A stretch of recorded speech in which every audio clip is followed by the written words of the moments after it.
గత సర్కార్ హయాంలో 5 ఏళ్లు ఆలయాల్లో కల్తీ నెయ్యితో ప్రసాదాలు పంచారంటూ విమర్శించారు సీఎం చంద్రబాబు. తిరుమలతో పాటు శ్రీశైలం ప్రసాదంలోనూ కల్తీ జరిగిందని ఆయన ఆరోపించారు. బాత్రూమ్ క్లీన్ చేసే కెమికల్స్ తో తిరుమల లడ్డు తయారు చేశారని, దీనికి సిబిఐ సిట్ క్లీన్ చిట్ ఇచ్చినట్టు మాట్లాడుతున్నారని విమర్శించారు. వీళ్ళొస్తే రాయలసీమ నారాయలసీమ అంటాడు. నేను కూడా రాయలసీమ బిడ్డనే, ఇక్కడే పుట్టా. ఎన్టీఆర్ కూడా రాయలసీమ ముద్దు బిడ్డే. ఆయన పోటీ చేసింది ఇక్కడి నుంచే, హిందూపూర్ నుంచే చేశాడు. ఇప్పుడు వచ్చి నారాయలసీమ అంటే మనం 12,000 కోట్ల రూపాయలు ఇరిగేషన్ ఖర్చు పెడితే ఈయన ఖర్చు పెట్టింది 2,000 కోట్లు. ఒక దుర్మార్గమైన స్వార్థపూరితమైన ఆలోచనతో 440 కోట్ల రూపాయలతో పూర్తయిన దాన్ని అదనంగా 1000 కోట్లు ఖర్చు పెట్టాం. ఎవరి డబ్బులను అడుగుతున్నా?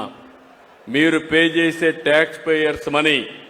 కేంద్రం ఖర్చు పెట్టినా ఆ డబ్బులు ప్రజల డబ్బులే. ఆ విషయం మనం గుర్తుపెట్టుకోవాల్సిన అవసరం ఉంది. పూర్తి చేశాం.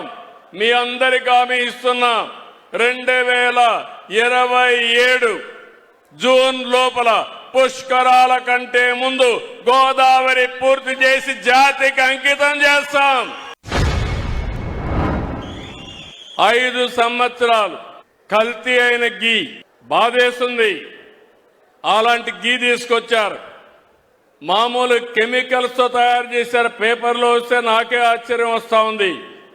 ఎలాంటి కెమికల్స్ అంటే మన బాత్రూముల్లో వేసి క్లీన్ చేసే కెమికల్ని గీలో వేసి దాన్ని మళ్ళీ లడ్డు చేసి మనం తినే పరిస్థితికి వచ్చామని వస్తున్నాయి.